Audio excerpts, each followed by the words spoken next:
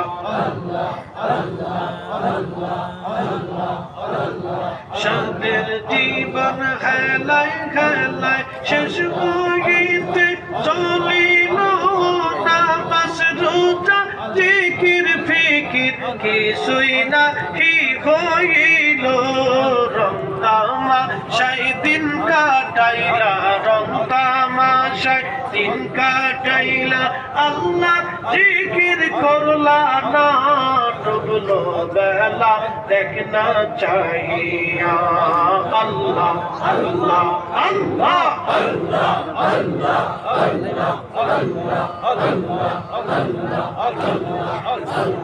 আল্লাহ রে ডুবলো বেলা দেখনা চাহিয়া আল্লাহ আল্লাহ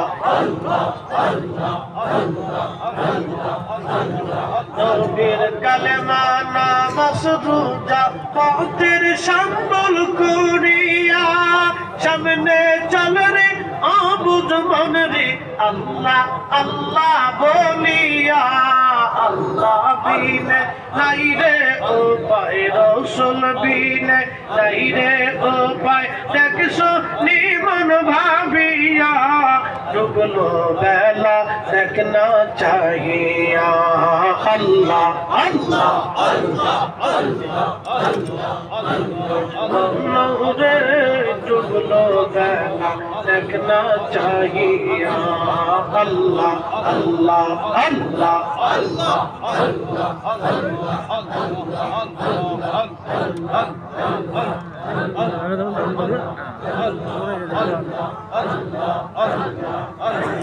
আল্লাহ আল্লাহ আল্লাহ আল্লাহ আল্লাহ আল্লাহ আল্লাহ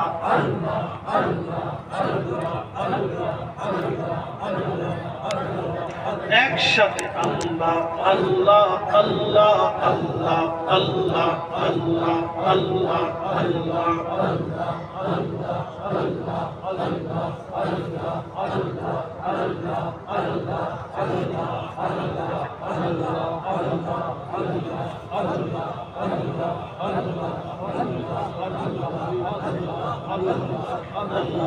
আল্লাহ আল্লাহ আল্লাহ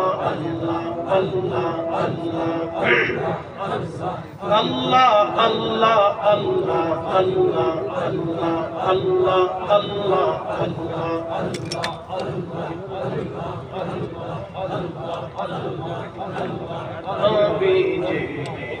সাধনে পাইব তোমায় আল্লাহ আল্লাহ আল্লাহ মেরে দেখা দিবেন নবীজি সাধনে পাইব তোমায় আল্লাহ আল্লাহ আল্লাহ রাখালিয়াত বেশি বাকাদি যার দেশে চরার কোন জঙ্গলা আই গো নবীজি কোন সাধনে পাইব তোমায় আল্লাহ আল্লাহ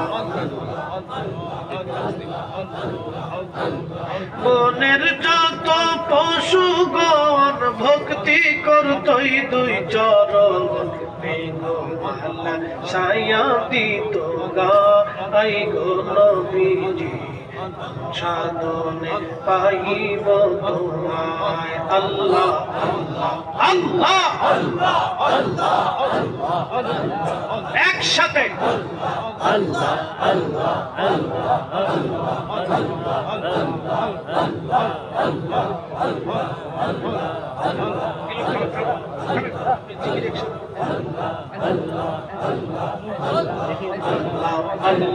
আল্লাহ আল্লাহ আল্লাহ আল্লাহ আল্লাহ আল্লাহ আল্লাহ আল্লাহ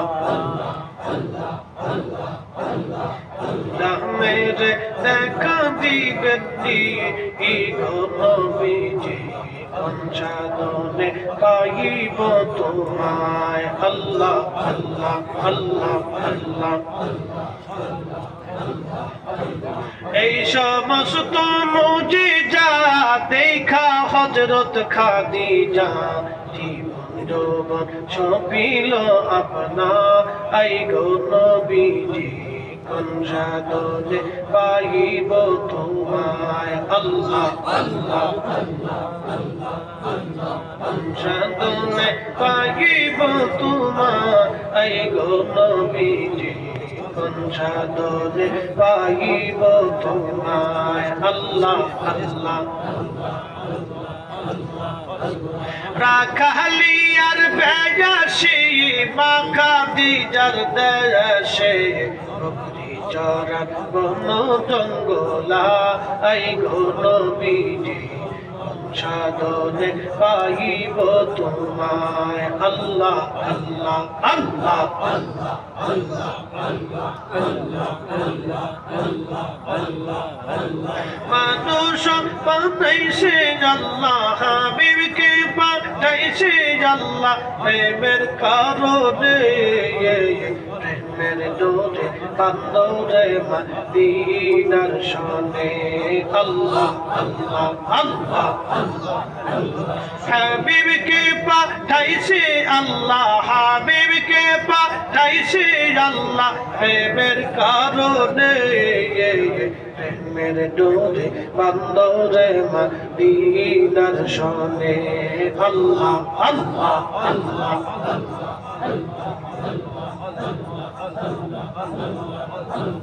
আল্লাহ আল্লাহ আল্লাহ আল্লাহ আল্লাহ আল্লাহ আল্লাহ আল্লাহ লা ইলাহা ইল্লাল্লাহ মুহাম্মাদুর রাসূলুল্লাহ সাল্লাল্লাহু আলাইহি ওয়াসাল্লাম একবার জোরে বলা যাবে কি মারহাবা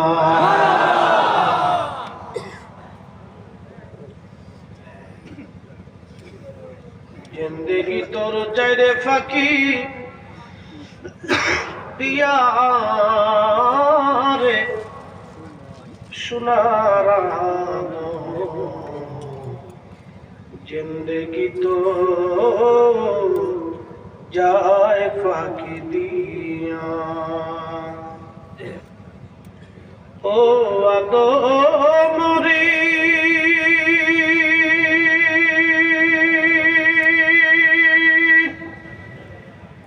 পাগ ধরিয়া গেছে দাড়ি দন্ত বাসে গুটা চারি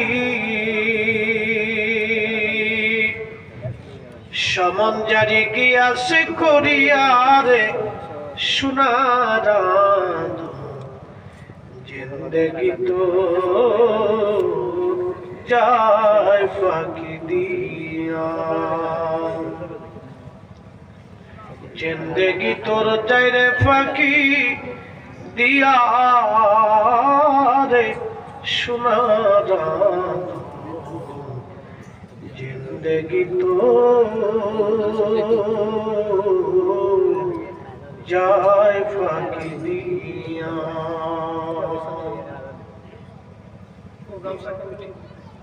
আজান দিতে হুজুর আজান দিলে না সাকাই আজান হইতো হুজুর একার আজান দেও সাকাই আজান হইতো হুজুর আজান হবে আজান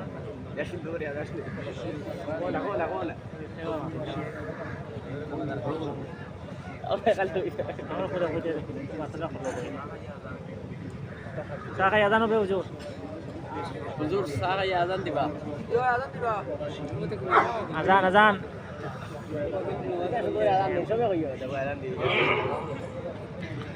এসেছেন যত নবী সকলের ইমাম সালাম নবী তোমায় হাজারো সালাম ইয়া নবী